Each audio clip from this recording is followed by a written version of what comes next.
三国最狂妄的武将，一声咳嗽吓退关羽3万大军，连曹操都惊惧不已。东汉末年，群雄争霸，豪杰并起，特别是到了三国时期，魏、蜀都有自己拿得出手的武将，像曹魏有五子良将，蜀汉有五虎上将，而吴国则显得略为单薄。我们能从吴国听到的名字大多就是周瑜、鲁肃、吕蒙之类的，但是除了周瑜之外，好像并没有人能够像五虎上将那样留名青史。我们常说一个好的武将能够很大的提升整个国家的军事水平，但是纵观三国，除了曹魏一家独大，蜀、吴的军事实力其实相差无几，而其中吴国的将领总是给我们一种神龙见首不见尾的感觉。但是只要我们翻开正史，就能知道在吴国其实并不乏一些有能力且有名气的武将。那么我今天就来带大家一起看看一位三国时期最狂妄的武将吧。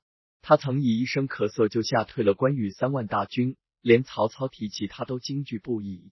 其实事情还是要从公元215年说起，当时刘备刚刚率部平定益州，夺得了西蜀之地，孙权便派了诸葛瑾前去催促刘备履行诺言，归还荆州。没成想刘备拒不认账，孙权大怒，以吕蒙为将，连下长沙、贵阳、零陵3郡。于是刘备便派关羽率兵3万与东吴相至于益阳。当时关羽为了打破对峙的局面，便挑选了5000精兵，想要趁着夜色偷袭吴军。不想此事被东吴方面的鲁肃所知，他马上召集众将，共同商议对策。正在众人面面相觑之时，帐中一员大将走了出来，并对鲁肃说：“我只需再添500精兵，便可让关羽听到我的咳嗽声，就不敢过河了。”鲁肃定睛一看，原来此人正是东吴名将甘宁。《三国志甘宁传》中对这件事有过记载：宁时有300兵，乃曰：“可复以500人一吴，吴往对之，保与文武开拓，不敢涉水，涉水即是无情。”从中我们可以看出，当时甘宁只不过才区区800兵马，就敢夸下海口，说让关羽不敢偷袭。这句话在当时听来未免也太过狂妄，但是事实却告诉我们，甘宁的狂妄是有资本的。甘宁之所以敢这么说，主要是因为他抓住了关羽的2个软肋，一是关羽就算来偷袭，有荆州掣肘，他也必定只是小打小闹，不敢真正用兵。二是关羽此行既然是偷袭，就必须讲求4个字：出其不意。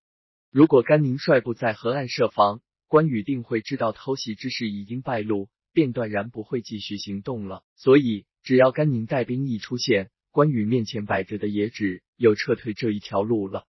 现在想来，甘宁对形势的分析的确相当透彻，倘若当时换个人去河岸镇守，恐怕关羽也会撤兵。但只有甘宁站了出来，这恰恰证明了他出色的军事才能。但不论如何，甘宁一声咳嗽吓退关羽3万大军的美名也由此刻传出了。而且除此之外，甘宁摆旗节曹营的这一事迹，相信喜欢三国历史的各位一定也有所耳闻。《三国志注引江表传》记载，宁乃选手下见拟100余人，进一曹公营下，使拔鹿角，鱼垒入营，斩得数十级。北军惊骇鼓噪，举火如星，宁也还入营，作鼓吹，称万岁。因夜见权，权喜曰：“足以惊骇老子否？聊以观卿胆耳。”即赐卷千雅，刀百口。权曰：“孟德有张辽，孤有兴霸，足相敌也。”公元213年，曹操号称有40万大军，想要一举渡过长江，消灭孙权。而当时在濡须口负责防守的正是甘宁。但是双方兵力悬殊，孙权方面仅有7万兵马。为了振奋士气，孙权便密令甘宁偷袭曹营，以扬军威。甘宁得令之后，亲自挑选了100名将士，在半夜2更之时冲进了曹操大营之中。当时曹军虽有防备，但不知道究竟有多少敌人，一时间乱了方寸，也相互惊扰了起来。而甘宁便趁此机会在曹营横冲直撞，逢人便砍。曹操也被喊杀声惊醒，只听帐外大喝：“活捉曹贼！”